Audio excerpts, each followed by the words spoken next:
Thank you very much. Congratulations to all of you on International Women's Day.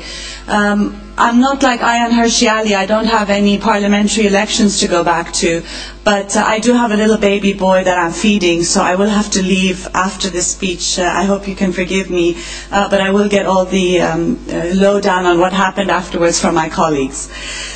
On International Women's Day, March 8th, we are here to commemorate Khatun. Sweet 23-year-old Khatun, murdered in cold blood by her brothers for dishonoring her family, for divorcing a man she was forced to marry at the age of 16, for unveiling, for dating German men. Some boys discussing her death put it clearly: she deserved to die. The whore lived like a German. To her brothers, to Islamists, to the political Islamic movement, that is all that she was. And that is all that Maryam Ayubi was, stoned to death in the Islamic Republic of Iran for sex outside of marriage. And that is all that sweet 16-year-old Atif Rajabi was, by the Islamic Republic of Iran, hung in a city square for acts incompatible with chastity. Sometimes it takes a Khatun, a Maryam, an Atife, to outrage us and move us into action. I suppose it is easier to understand one woman than millions.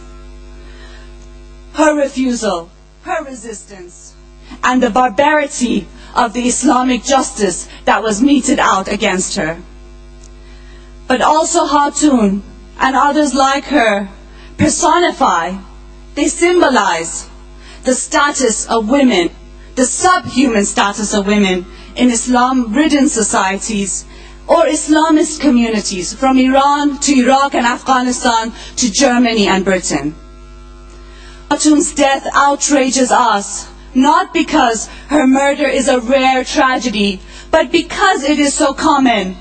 There are millions like her, living under sexual apartheid, veiled, gagged, bound, burnt, hacked to death, hung, stoned, axed. Millions who are refusing and resisting and demanding a life worthy of 21st century humanity, to live a life of one's own choosing. How simple these words sound, how simple they should be, yet how difficult it has become to do so in this day and age.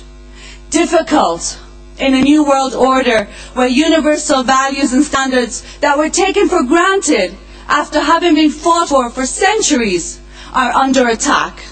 All we hear over and over again, as if a sermon, over the innumerable corpses of women is, well, this is their culture, it's their religion, respect it, tolerate it, don't offend it. Cultural relativism has made all beliefs equal, no matter how misogynist. And nowadays, religions and beliefs seem to have more rights and demand more respect, more tolerance, more equality than humans themselves. And if you cry out, if you say enough, if you say political Islam is a reactionary right-wing movement that has to be pushed back, if you demand universal rights, if you demand secularism, you are deemed a racist and an Islamophobe. This is not the case. Of course, we must respect humanity and human beings, but not all beliefs are worthy of respect. Also, criticizing a belief, the political movement that's associated with it, has nothing to do with racism. It has everything to do, though, with being the immediate necessity of our times. How many more Khatuns, how many more Maryam Ayubis, how many more Atif Rajabis before it is stopped? How can it be stopped? Definitely not by respecting it, not by tolerating it. Imagine tolerating and respecting fascism and Nazism. Would that have gotten rid of it? Not by promoting separate rights and different standards for different people, whether they live in Iran, Iraq, Afghanistan, or here in Germany and Britain or Europe.